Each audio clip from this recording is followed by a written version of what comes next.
Hello my lovely viewers, कैसे हैं आप सभी। जैसे कि आपने नोटिस किया ही होगा कि मैं हमेशा ही आपके लिए उन टॉपिक्स पर वीडियो बनाने की कोशिश करती हूँ जो डेली लाइफ से रिलेटेड होते हैं।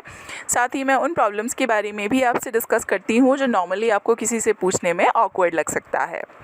फ्रेंड्स, आज भी मैं मेल सेक्सुअल हेल्थ से रिलेटेड ऐसी ही एक प्रॉब्लम के बारे में आपको बताऊँगी जिसे ज़्यादातर पुरुषों को आजकल फेस करना पड़ता है। चलिए फिर without wasting time let's start the video. बस आपसे इतनी सी गुजारिश है कि वीडियो को लाइक करने में कंजूसी बिल्कुल मत कीजिएगा। गाइस, इस वीडियो में हम जानेंगे कि पीनिस में इरेक्शन कैसे आता है और कैसे एक छोटा ढीला ढाला अंग रॉड की तरह हार्ड हो जाता है और उसका साइज कई गुना बढ़ जाता है। न संभोग का दिल करता है और न लिंग में कड़ापन ठहर पाता है।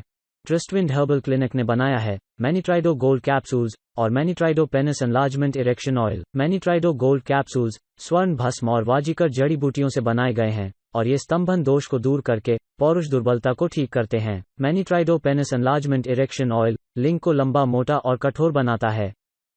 फ्रेंड्स, जैसे कि मैं पहले ही अपनी दूसरी वीडियोस में आपको बता चुकी हूँ कि पीनिस जिस टिश्यू से बना हुआ होता है वो बॉडी के बाकी टिश्यू से एकदम डिफरेंट होता है।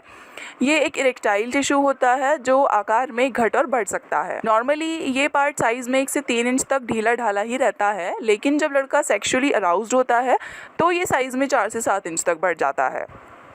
आखिर ऐसा कैसे होता है, चलिए जानते हैं मानव शरीर में होने वाली इस पूरी केमिकल रिएक्शन को। Guys, there are two main kinds of molecules that conducts most of the physiological actions in the body. One are enzymes and second are hormones. During sexual arousal penis का size बढ़ने के पीछे hormonal और enzymatic दोनों तरह के reactions involve होते हैं। जब लड़का सेक्सुअली एक्साइटेड होता है तो testosterone hormone nitric oxide gas के सिक्रीशन को इंड्यूस करता है।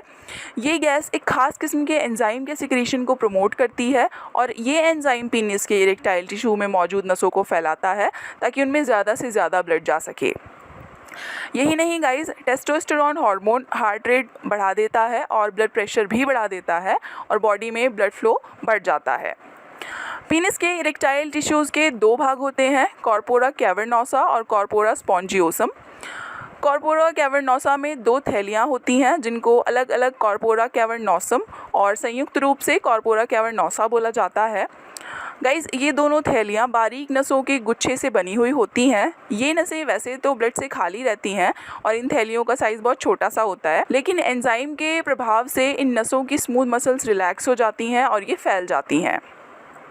एज अ रिज़ल्ट इनमें ब्लड वॉल्यूम कई गुना तक बढ़ने लगता है। इन नसों के साथ साथ ये थैलियाँ भी आकार में 4 से 5 गुना या और भी ज़्यादा बड़ी हो जाती हैं और पीनिस साइज़ में बड़ा हो जाता है। गाइस, ये तो बात हुई इरेक्शन मैकेनिज्म की। अब बात करते हैं कि आखिर कैसे इरेक्टाइल डिसफंक्शन की परेशानी पैदा होती है। आखिर क्यों कुछ मेल्स में सेक्शुअल अराउजल के समय पर भी पीनिस में स्टिफनेस नहीं आ पाती है और वो साइज़ में भी पूरी तरह नहीं बढ़ पाता है। फ्रेंड्स, इरेक्टाइल डिसफंक्शन की प्रॉब्लम किसी भी पुरुष के लिए एक नाइटमेयर हो सकती है और उसकी सेक्सुअल लाइफ को बर्बाद कर सकती है। किसी भी वजह से इरेक्टाइल टिश्यूज़ में इनफ ब्लड एक्यूमुलेट ना हो पाना इरेक्टाइल डिसफंक्शन को जन्म दे सकता है। इसके कुछ रीजंस एक्यूट हो सकते हैं तो कुछ क्रॉनिक। और इरेक्टाइल डिसफंक्शन के कुछ खास रीजंस मैं आपको यहाँ बताना चाहूँगी। पहला रीज़न हो सकता है टेस्टोस्टेरोन हार्मोन का सिक्रीशन कम हो जाना, जिसकी वजह से वो केमिकल रिएक्शन ठीक से ट्रिगर नहीं हो पाती है जो इरेक्टाइल टिश्यूज़ की नसों को फैलाकर उनमें ब्लड वॉल्यूम बढ़ाती है। दूसरा रीज़न इरेक्टाइल डिसफंक्शन का हो सकता है एंजाइम PDE5 का निकलना। ये एंजाइम उस एंजाइम के प्रभाव को निरस्त करता है जो आर्टरीज़ की स्मूथ मसल्स को फैलाता है। एक रीज़न हो सकता है प्रोस्टेट ग्लैंड्स का बढ़ जाना। गाइस, प्रोस्टेट ग्लैंड्स के साइज़ में बढ़ जाने से जो वीन्स पीनिस से ब्लड वापस लेकर आती हैं वो दब जाती हैं और मैनीट्राइडो पीनिस एनलार्जमेंट ऑयल और मैनीट्राइडो गोल्ड कैप्सूल का इस्तेमाल आप ज़रूर करें। माय डियर फ्रेंड्स, ये ट्रीटमेंट प्रभावी रूप से पीनिस में ब्लड फ्लो बढ़ाता है और टेस्टोस्टेरोन के सिक्रीशन को इम्प्रूव करता है। पीनिस में ब्लड फ्लो मैकेनिज्म डिस्टर्ब हो जाती है।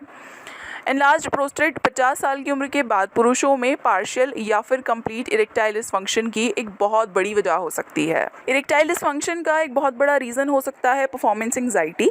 कुछ लड़के सेक्स के समय घबरा जाते हैं और उनको ये डर रहता है कि कहीं ऐसा ना हो कि वो अच्छा परफॉर्म ही ना कर पाएँ। ये घबराहट टेम्परेरी इरेक्टाइल डिसफंक्शन के लिए रिस्पॉन्सिबल होती है और इस कंडीशन में भी इरेक्शन ठीक से नहीं आ पाता है।